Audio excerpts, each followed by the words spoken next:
Do you have an example for every skill that you are putting, that you are stating that you have? Very, very key. Good. All right. I'll make some general points. I I've enjoyed the exercise. I think there are candidates all acquitted themselves relatively well. Um, General points: when you're going for an interview, it's it can be a high pressured environment, so it's important, at least there's certain things that you can't control, being the person who's being interviewed. So one of the things that you need to make sure you exude is confidence. The interviewer already knows that you're going to be nervous.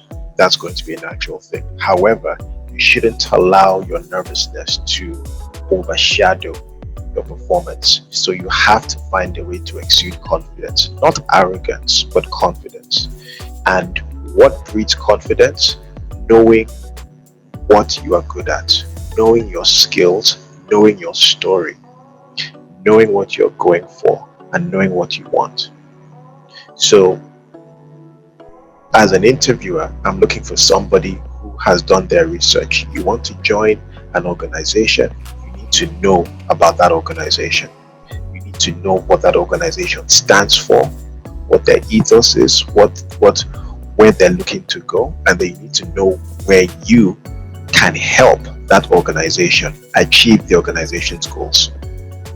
That's always going to be a big plus when an interviewer sees that you have researched the company, that it's not just about knowing what the role you're going for is, but it's also knowing what the overall structure of the company is. So know the place that you're looking to join. That's the first thing.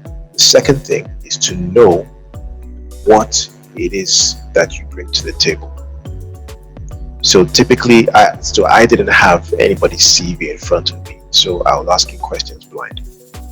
But typically, your resume, your CV will be in front of the interviewer, and they're going to ask you questions. You need to know your CV inside out. You need to know every single line: where you went to school, what you did at school, what your achievements were, what your experiences, and then you need to be able to go in depth. So if I see that, okay, you worked at this company for 6 months, what did you do at that company? What was your experience there? How did you get on with the process? Why did you end up leaving?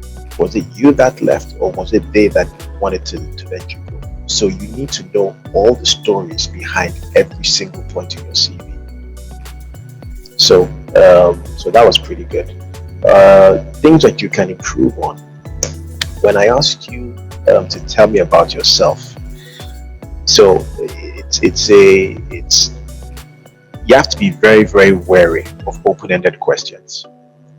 So I said, tell me about yourself, and you started telling me where you went to school, and so on and so forth. That doesn't tell me anything about who Emmanuel is, and that's what I was expecting. I want to know, you went to this particular school, no problem. If I ask 10 people that same question and they all tell me this is where I went to school, that information doesn't help me. I don't really care in that aspect where you went to school. That's not what the question is aimed at. The question is trying to get at who Emmanuel is, because I'm just meeting for the first time. So it's about who you are, what you can tell me things like, well, these are what my interests are, these are my hobbies, these are the things that I like to do, these are the things I don't like to do. I'm strong in this area, things that will make me remember you. I'm not going to remember the school you went to. I don't remember the school you told me you went to right now. So I thought that was a wasted opportunity, and it's something that you should look at for everybody. When they ask you a question, an open-ended question, tell me about yourself, that is an opportunity for you to shine and really make yourself stand out. I didn't feel that you answered the question as to why you wanted to go into customer service. I felt that what you said was a bit too rehearsed, and that's okay. But it didn't really answer the question. So that's another very key thing. Listen, not just, you have to be very, and it comes with practice in interviews.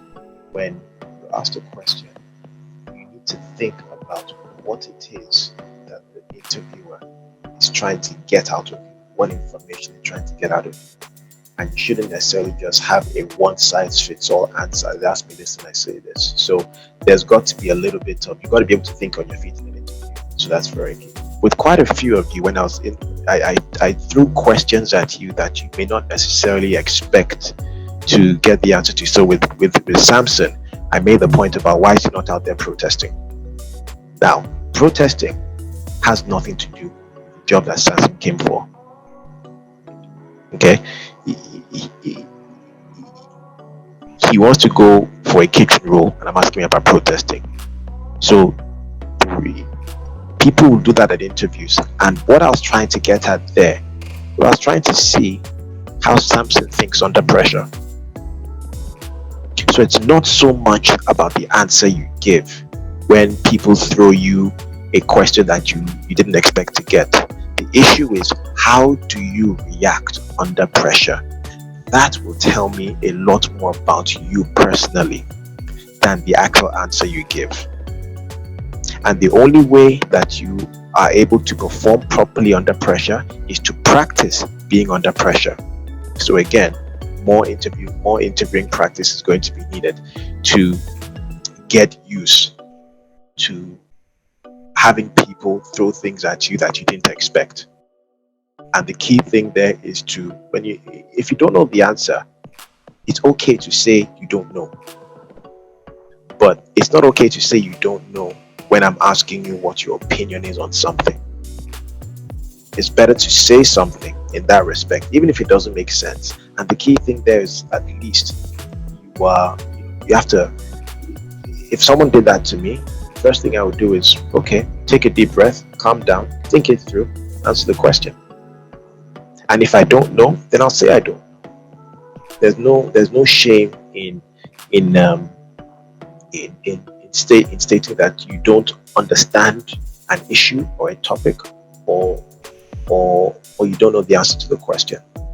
That again shows confidence, because I want to see that, okay, if you don't know this, no problem, but you're confident in your lack of knowledge, meaning that it's something that I expect that you will go and look at in the future, so that you get asked that question again, then you know the answer.